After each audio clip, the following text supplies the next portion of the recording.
Hi everybody, good evening. Welcome to the webinar. Tonight's webinar is The Good Fight, the process of change in families. I think this idea was originally presented in about 2008, and since then it's become a pretty consistent theme for me about what do we do and what are we talking about when we're talking about families changing. And so you're going to recognize some consistent themes with a lot of the work that we talk about during this webinar. And I think it really just crystallizes down to a couple of central points.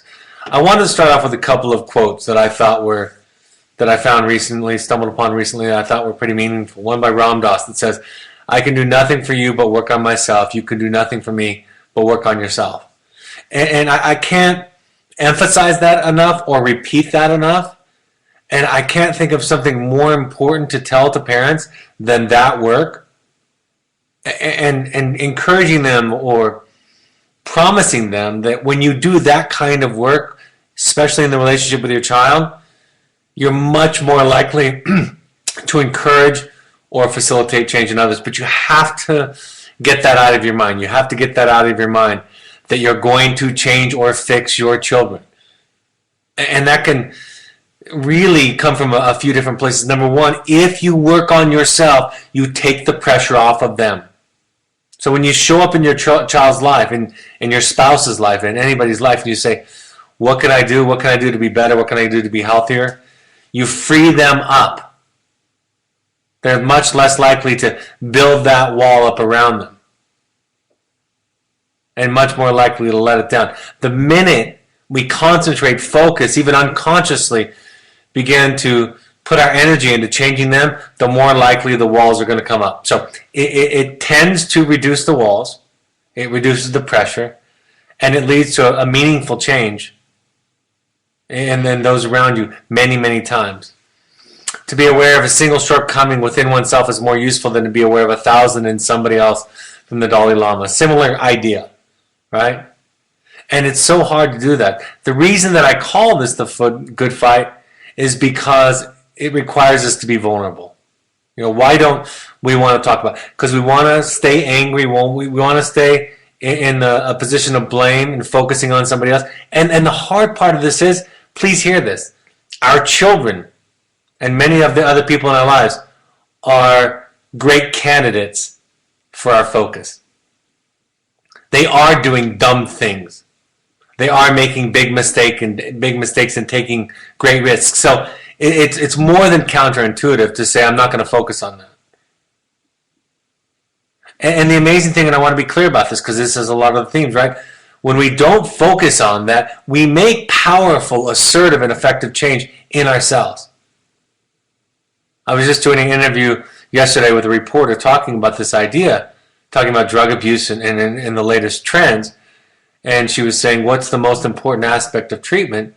And I was describing the change that the family can make around the addict. And then I said, but it's not a cause and effect, right? It's not their fault. But there's a dance that happens with the system that tends to maintain that. And so everybody's responsible for their own choices. But we can do things that have energy, that move or encourage change in others. And then we can let go of that. This is rare, right? This is not your typical behavior by most people. I was saying the other night, some of you may have heard me, that somebody was reading a pamphlet on codependency that we had at our intensive. And she said, this applies to everybody. I mean, where's the line? Or is it just the human condition? And my response was, it's just the human condition, right? We're all inclined, everybody on this webinar, and there are many of you, and everybody in my neighborhood, and everybody I know, have inclinations toward behaviors that tend to try to control and focus on others, that of course don't want to be vulnerable and own our own stuff, that unconsciously contribute to a behavior, to a cycle that we don't want to see continue. So it's very, very rare. It's not going to be common. You're not going to find droves of people unless you walk into Al-Anon, right? Unless you walk into a parent support group. Unless you go to a place where people, because of the crisis that they're experiencing, are compelled to look at this new way of being, this new sensibility. Of course, like I said, it's harder to focus on myself than focusing on others. Other people give me a great excuse to focus on their idiocy. My children give me great excuses to focus on their idiocy. And it's a constant battle. It's a constant practice for me each day to say, what am I doing? What can I see? I was talking to a parent just yesterday, and she was having a lot of judgments, a lot of anger about somebody in her family. And she said, in the middle of her frustrations, in the middle of her sharing, she said, but I can see myself in them. And of course I paused and said, that's the gold right there. When you can see the similarities. We've all seen some incredible atrocities recently in our world. And my experience is, if we're going to take this theory, we're going to be able to see the anger and the violence in ourselves. We're going to be able to see the times when we are judgmental, the times when we are quick to judge. And of course, we don't act out in the way that some of the people that we've seen recently in this country, in this world, act out. We don't do that. But there's no genius. There's no great gift. There's no talent. There's no skill in being able to see those people and their limitations. What we can do is change ourselves. And then as we make that change, we will oftentimes be more motivated to make the positive and healthy changes that will have reverberations throughout our community and throughout our world. It works. This works. This works to encourage and facilitate change in others. But we can't think about that, right? We have to fool ourselves or blind ourselves or turn ourselves away from that focus. I put this quote up here mostly because I love it, and my daughter found it the other day. I've heard it before, and I wanted to share it. But it leads me into a segue to another part of tonight's webinar. It's this idea that I say to parents, all of you, you all have children who are struggling.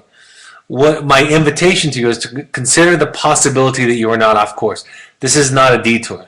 This is not somewhere where you're not supposed to be. This is exactly what life is to be teaching you. I was saying to a client I was working with just the other day, I was saying, if I was your higher power, what I could imagine, if I wanted you to learn the things that I think you need to learn, I would have put your child in your life with their problems. Your ex-spouse, your parents in your life. And isn't that true? If we have a belief in a higher power, many of us do. If we don't, then we can look at radical acceptance. But if we have a belief that things are for a reason, then instead of paying attention to what shouldn't be, we take advantage of the lesson that's offered to us. Joseph Campbell said, life has no meaning. Each of us has meaning, we bring it to life. It is a waste to be asking the question when you are the answer. And Joseph was big on writing our own story, that our life is our greatest blessing, that what we have is what we should have, and that we can make meaning out of it. It's already there, right? And so sometimes I think we look for it. We ask somebody else to tell it to us, right? We're looking for somebody else's version of our story if they can possibly see us. Are you off course? There are developmental changes that go on in families, right? There are developmental changes from the time when your child is young, you hold on tight, and then you gradually let go of them as they grow up. For your children, because of some of the scary and dangerous behaviors, it has required you, has asked you to pull in tighter. And that's going to feel uncomfortable to them. It's going to feel like a betrayal. It's going to feel like going backwards. But it's also okay to understand that some of the things, like putting your child in a wilderness therapy program, some of the things that they're doing suggest that that's the best possibility, that they're not as far along as we think.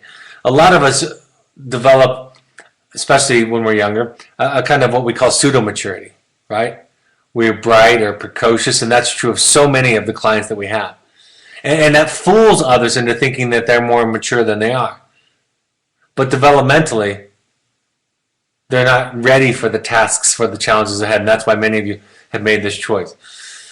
We learn to let go of judgment.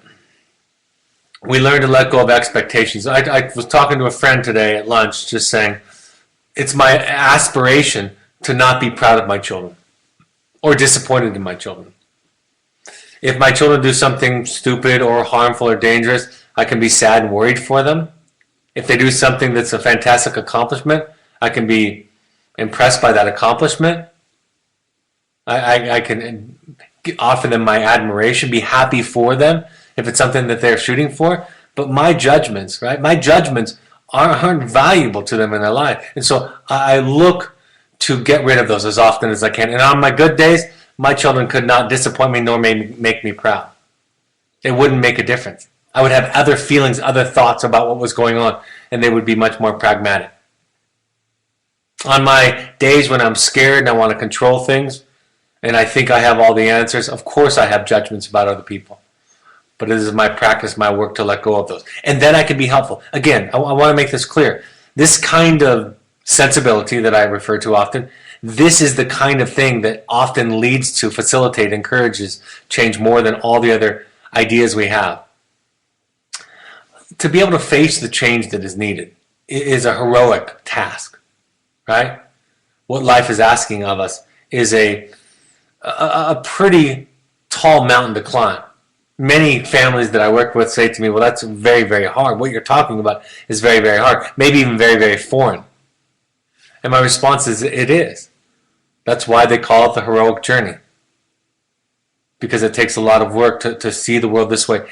And what I love about the families that I work with is most of you, if you're tuning into these webinars, I suspect it's true for you, you've had a taste of a lot of this stuff.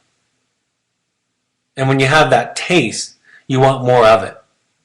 And you want to keep seeking after it. Parents that are early on in the process will say to me, none of what you say makes sense. This does not make sense. I don't buy it. I don't get it. And so I say, keep coming back. Keep giving it a try. And don't be surprised if weeks later, not only does it make more sense what we're all talking about in these meetings, in these groups, in these books that we talk about, not only will it make more sense, but you'll often find that things that we talked about 2 weeks ago or 2 months ago or 6 months ago all of a sudden make sense. And so it really is a phenomenal change that we go through because our children are struggling and we go into the most difficult part of our lives and look at it and try to heal it and reinterpret it and examine it. It requires humility. And being connected to other people, knowing that you're not alone, can be helpful in that process, can help you stay grounded. It's important that you ask for help from sponsors, from professionals. And again, not because they're there to tell you their truth, but because or to impose it on you, but they're there to talk about their truth and to see what fits for you, to see what resonates for you. Really, the goal is for you to find your truth in this process. But we can do that by listening to the stories of others, by hearing ideas, by allowing ourselves to be asked tough questions, by allowing ourselves to be asked our motives, our intentions, and then take on the courageous task of answering them as honestly as possible. Like I've shared many times, a Buddhist teacher once said, in order to grow up, you have to kill your parents. And what he was talking about was we have to let go of our old beliefs. We have to question our assumptions, the story that we were told about life. And that's incredibly terrifying. In the book, The Letters of Juliet, that I did a webinar on that I talk about often, she says when being presented with her guide, with new ideas, she said, ordinarily I would have fought for my position a little bit more, but I was almost willing to try something new. And I think that's the exact experience that a lot of the parents that we work with have. As you start to listen to your Evoke therapist, as you start to listen to some of the webinars or the books that we suggest, you start to consider something else because you're at such a bottom. You've tried everything. You've tried everything by your own means. You've tried to control it. You've tried to hold on tight. You've tried what you were taught and brought up to believe, and then you're willing to try something new. I think it's a waking up. I think it's a waking up to who we are. Many of you have seen the movie The Matrix. And I think it's that kind of experience where we wake up to what is real. Those are what the great stories are trying to tell us. That's what the Star Wars movies are trying to tell us. They're trying to get us to wake up to what is real and what is not real. And what is not real is control and power. I wrote an op-ed piece the other day about some of the violence. This was before the most recent one, where I talk about a young person having access to weapons that can do an incredible amount of damage, feeling alienated and small and insignificant. and then exacting that revenge on the symbolic people that he think has harmed him or who threaten him. And then I say that might sound like the latest headline, but it also is the plot of the Star Wars movies. So we know that story. We see that. We go to those movies by the millions and watch it and understand it. And then somehow we lose it when we walk out of the theater and see the same kind of thing happening in our lives with the people around us and in our society. So we wake up to what is really going on. We work on our boundaries. We work on figuring out where they come from, how to take care of ourselves. The boundaries come from a place of self-care. And be patient with yourself. I was working with a parent recently where we were talking about a specific instance and talking about a boundary, and she came back to me and said, I didn't do it, I just lied. And my thought was, that's where you're at right now. It's too frightening for you to set a boundary and face the dragon, if you will, of guilt in your lives. And that's the first dragon, or a common dragon, I should say, that many of us have to fight, is guilt. We feel bad when we do something and it hurts somebody else. And we have a hard time distinguishing between the right and wrong situation, because sometimes when we set healthy boundaries with our children or with our partners or friends, they're hurt. And because we've been taught that that's wrong, that we just need to make other people happy, regardless of how we feel, we get confused. But, if we could show up like adults in other people's life, if other people showed up in our lives like adults, if we were allowed to say how we feel, and even if it was difficult to hear, the adults in our life could say, thank you for telling me, I'm honored. I'm glad that you can take care of yourself. I'm glad that you trust me. If we would have had that experience growing up, it would not be difficult for us to walk around and tell people in our lives how we felt and what we thought. Simple things like saying, I don't really want to do that tonight, I'm tired. I want to take care of myself. I'm not comfortable with this or that. This is what I want. But we don't have that experience. We don't have that background. So we work on our guilt and our shame. We work on our communication, because our communication is operationally what it looks like when we are practicing some of the healthy principles. If you haven't looked at the 8 tools for effective communication webinar, please do. And there's a blog about it on our website. We learn to use different words. And we learn that words matter. We learn that through our letter writing. We learn that through our repetition. We learn that because we sit in sessions and on the phone with a coach or a therapist who interrupts us and reminds us about our words and how important they are.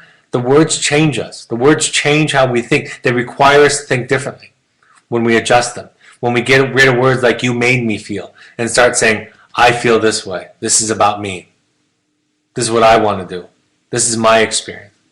Instead of you should, you need to, this is the way that it is. So our communication changes us. We start to learn about accountability. We start to, because we get rid of our guilt, or work on our guilt and slowly start to dissipate, we're not held hostage by that, and we can hold our children accountable. In our family and in our lives, we can hold ourselves accountable. Because it doesn't come from a place of guilt or shame. And so to be coached, to be corrected, to be taught isn't a fantastic threat, because we're working on some of those deeper things. We can learn to own our feelings, not make our children responsible for our serenity, our anger, our frustration, our disappointment, our being proud of them, our happiness, our sadness. We can learn to take back that ownership for those feelings, and not put it on them so they have to take care of us. Which many of them might argue, well, in many cases, that's oftentimes going to lead them to choices that are safer. But here's the important thing. It's more important that your children find themselves than they always make the right decisions. And that's where this container at Evoke can facilitate it well, because we can hold them. Physically, we can keep them safe. We have the staffing. We also have the tools. And then in that box, that smaller box, if you will, they can begin to practice figuring out who they are. And we can let go. And because they're safe, we can let go of some of it and watch them stumble and fall. We can remove the judgment, the guilt, the shame, all of that, We can remove the coercion and the threatening and the intimidation and allow them to practice in this small box. And so we don't parent them from a place of saying, you need to take care of my feelings and my serenity is your responsibility. I said this earlier, focusing on yourself without blame. There are moments when I can look at my crap and I don't feel overwhelmed by it. And there are, of course, moments when I feel guilty and it's going to be hard for me to accept coaching and suggestions and feedback. But as we do more and more of this work, we can look at it. I had a parent email me tonight. Wonderful. I complimented her because she was recognizing that her codependency moved from her son, who's now in our program, to her husband. And it was a great, simple statement about how it was from getting her son to wake up and to not do drugs and to get good grades, all the stuff that she was focused on trying to make sure he didn't do, to now that he's away and taken care of, now she's focusing on her husband doing more fathering, more parenting, more XYZ. So I was complimenting her on this. And one thing she commented in her email to me was, but I realize I'm still struggling because I'm an idiot. And again, she didn't mean it from this self-flagellating, horrible place. She meant, I can be humble enough to realize that I'm still struggling. I'm still imperfect. I'm still human. That's what she meant by that. When we recognize that this is a lifestyle change, that you don't ever arrive. I was talking to a client this week about, when do you arrive, he was asking. And my thought is, if you arrive, you're dead. Maybe literally. But if not literally, spiritually and emotionally. I don't want to be around people who have arrived, who have figured out all the truth. We know what they look like, right? They do horrible things in the world, actually. And most of the horrible atrocities that are done in this world are done in the name of, I'm right and I've figured it out, and I'm going to pronounce judgment. And we do that as parents, right? Darth Vader did that. This most recent incident, somebody decided that for everybody that was there. So we don't arrive ever. When do you arrive at fitness? Do you arrive at fitness and say, okay, I'm relaxed now. I've achieved an ideal weight, an ideal body, muscle to fat ratio, and so I'm going to just do whatever. No, if you do that, we know what happens. Those of us who have battled it, we know what happens. If we arrive at the place where we've learned everything we need to learn academically, intellectually, what happens? We stop learning, we stop growing. It's a process. And in those times when you and I are in that process, we're open, we're learning, we're beginning, we're listening. If we've arrived, we make pronouncements. We decide for other people. And practicing self-care. Self-care is, I'll say it this simply.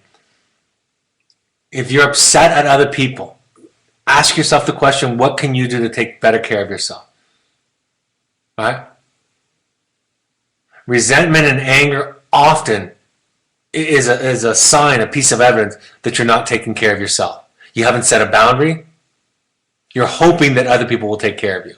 It doesn't mean we're not going to feel hurt or sad or angry. But if it's lasting, if it's a theme, then the question becomes, what are you doing in this relationship, in this world? And then are you a victim where you're saying, I can't make these changes because if I do, there are going to be consequences? Well, guess what? That's just true. If you tell the truth, if you set a boundary, people might get mad and respond to you and react to you. So that's something you can't control. It's okay for it to be messy, right? Messy is a part of it. I thought about this a few years ago, that raising teenagers who don't have problems is hard, who don't have clinical issues is hard. So it's going to be messy. And embracing that. As parents, if we can embrace the mistakes and the lessons instead of be afraid of them or angry with them, everything is grist for the mill, right? As you move along in this process from transition out of Evoke, if you're already there, you might be there already, and now on to aftercare and on to home eventually and on to the next setting. Can you enjoy the mess? Can you, as Viktor Frankl says in Man's Search for Meaning, can you give the suffering meaning? If you give it meaning, it's not worthless. It's not just suffering. It means that there's a lesson in here, something I can get out of it, something that will carve out a place in me for more wisdom, more joy, more awareness. If you focus on what you can control, you'll have hope and optimism. If you don't, you'll have depression and anxiety. Simply put, the best way to empower yourself is to focus on yourself and what changes you can make. And that's still going to be challenging, right? Staying connected, not cutting off. I think a lot of us, they talk about it in the family therapy, early family therapy literature, that many people solve their undifferentiated family problems as a child by moving away, by cutting off. So this is not a program of cutoff. This is a program of developing deeper connection, which starts with a greater awareness and development of oneself, which makes you capable of connection. Then you have the capacity to see other people. If I'm whole, or to the extent that I'm whole, I can see you. If my thoughts aren't even my own, if I have voices and noise in my head, and shoulds and ought tos in my head, my parents, my society in my head, I'm not going to be able to see you very clearly because I can't even know myself. Being honest with yourself, knowing that you can't fix it, it's never over.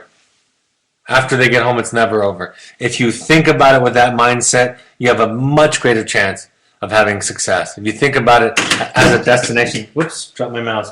If you think about it, oh, now my microphone. That's pretty funny. And now my mouse is gone. Let's see if that works. Hold on. This will be a funny one to watch when it's archived. It's never really over. You never get past it. And if you think about it that way, you're much more likely to have success. I used to have this slide at the end. I used to have a slide at the end of every webinar for the first 4 or 5 years I was doing them. And it would say not cause and effect. And the reason I had that is because in the first few years when I was teaching parenting principles, I got many emails from parents talking about how they felt guilty after watching my webinars, which of course was not my intent. So I would have this at the end of every slide after I got several of those emails reminding them, this is not about simple cause and effect. If you do X, Y, and Z, your children will turn out A, B, and C. This is about you making a difference in your life so you'll have more hope and be freed up. So again, the theme is the heroic journey is always inward. The heroic journey is always in here. If you question about whether or not you're living the heroic journey, go to the 6 Al-Anon codamines that we talk about. Go to your own therapist. Right? Come to the intensive. Go to the workshop. If you find excuses not to do those things, you will find incredible parallels between those same excuses and the excuses your children have for not making their changes. I don't need it. I can do it on my own. I can take less of an intervention and still get it done. Those people are different than me. All of the same excuses that your children use when they're resisting the change that we all are inviting them to do. So we can have empathy for them. It can change you, and that can make a world of difference. Right? You dance with a system. You dance differently, and others are likely to adjust. And that's for sure the case in your life in general. You'll find yourself around people that are different because you'll be looking for different things in people. And old relationships and old ideas and old people will be less interesting to you because of the changes you make. So what's the greatest measure whether you're doing it right? Less guilt, less shame, more serenity, more peace, more happiness, more hope, more sense of empowerment, less pessimism, less fear, less anxiety, less despair. Right? That's how you know you're doing it well, if you have those feelings inside. And it's not, the simple equation is, this won't create well-behaved children. Eleanor Roosevelt said that well-behaved people, women, I believe she said, really never made history, never made a difference. So that's not a goal anyway, but we're not going to get simply our children to do what we want because we want to. We don't even want them to do. You know, the thought I have is you don't even want your children to do what you want to do because you want them to do it. Because how are they going to distinguish between that and regular peer pressure? So that's all I had for tonight. Just an invitation to do your own work. We've added some stuff here. Cascades Parent Workshop is full, but there's the address there. The next one at Entrada in Southern Utah is there. We have some upcoming intensive, July 13th through 16th, Finding You. We're going to do a heroic journeys. That'll be 3 or 4 families out in the wilderness. So if you want to take your family out in the wilderness, that's at the Oasis in our Southern Utah field area. And a couple more Finding Yous there. here are those 6 meetings that I was suggesting that you go to. These meetings, any 6 of any combination of these are free. So if money is an issue, then we can take that away. Any of these 12-step groups, we ask all families to go to 6 while their children are with us. Don't wait to start if you haven't started. And if your child has already left the program and you haven't done it, go ahead and do it. All right, New York City, Wednesday the 13th, 6:30 to 8:30. It'll be at 3. It's a new location. Notice that. So, and I think if you went to the last meeting, they talked about it. Northern California, July 8th. And Chicago, July 28th. And then I'll be going to Toronto sometime in the next month and a half or so. I'll have a date there. Follow us on social media for announcements. I just posted today on our social media account, on our Facebook account and our Twitter account, I believe. I'm not sure if I did it on Twitter, but on our Facebook account, I put the link, or excuse me, the page for the Wilderness Play, a documentary theater piece. So if you're on Facebook, go there. If you're not on Facebook and someone you know is, ask them to check it out for you and take a look at it. It has some clips from the upcoming play that'll be starting here in the fall, starting before we know. We also want to create. I want to go back. Where should I go for this? I'll stay right here. In October 24th is when the play premieres in New York City. We want to get together and have a huge gathering, not just with our wilderness program, but with other wilderness programs all around the country. And then we're going to have a special performance that shows before the premiere to these families. So if you're interested in that, in fact, if you're interested in that, coming to that, October 23rd, that would be this fall in New York City, would you email us? In fact, just email me at brad@evoketherapy.com. Because I have a planning meeting tomorrow. We're going to talk about what we're going to do. We might do some special tours and activities, have a meal, and then have a special performance by the crew the night before it premieres. So if you're interested in that, please email me at brad@evoketherapy.com. All right, follow us on all our social media sites. Our Pursuits Adventure Trips is for high adventure.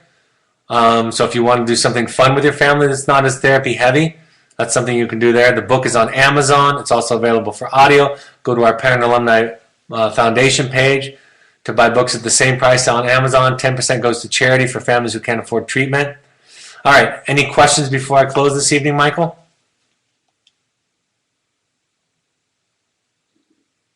I'm also going to be having a class in Provo, Utah on the 27th. I'll list that also. How do I set a boundary and not have my son see it as me not wanting to change him? Seems like the same thing in a way. There's something funny about your question. You can't control what your son thinks. So you actually don't care if he thinks it. All right, that's the practice. You set the boundary and you let go. And when he thinks you're trying to change him, you have no energy in it. And you can use techniques to try to do that. But literally, if I do something and somebody thinks I'm doing it for another reason and I'm not, I don't care. And after a while, they stop accusing you of it because you don't care. But even your question suggests still, ultimately, at the end, some kind of control. I want them to think that I'm not doing it. How do I get them to not think that I'm doing it to control them? The answer is you can't. You cannot. The only thing you can do is have pure intentions. You can't control. You can love somebody, but you cannot control whether they feel loved. You can be honest with somebody, but you cannot control whether they trust you. You can be sincere and on down the list. You cannot control that they experience you the way that you want to experience. And if you have energy about wanting them to experience you a certain way, then they're right. It was like the one father that I had in a parent meeting many years ago who said, you know, Brad, I practiced that reflective listening that you talked about, and my daughter was still upset.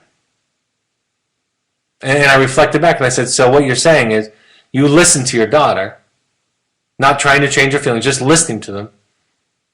And what you walked away with was the experience that she still felt that way and you weren't dissatisfied with that.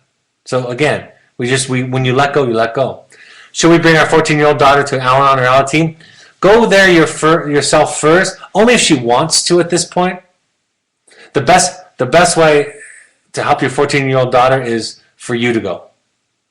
I said a while back I was doing a family intensive, and I said to each one of the family members, for your sake, for their sake I hope they go, but for your sake I hope nobody in your family goes but you. You have to go by yourself. So go by yourself, ask her if she wants to go. If she wants to go, of course, take her to Alateen, but do it for you. Do it without her. And you'll find if you live the Al-Anon, Alateen, Codependence Anonymous, Families Anonymous stuff, your daughter will be incredibly, over the long run, incredibly grateful and blessed for you having done that.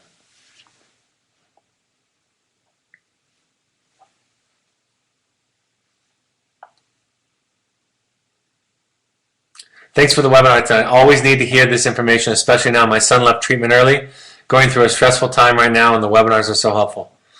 I'm very glad. I hope they are. They're helpful to me. I learn and am reminded of the things that I teach every time it happens. Just think how crazy I would be, I tell my wife, if I didn't do this work. All right, folks, thanks for joining us. Upcoming webinar will be Monday, the 20th. I finally got the date right. 7 p.m. Mountain Time. Manipulation. That should be a good one. Should have many people tune in. And I'll use all of my history as a fantastic manipulator as a teenager, and of course my observations of teens and young adults to share with you the things that they do and the ways that we can inoculate ourselves against that. Have a great weekend, and I'll talk to you on Monday. Bye-bye.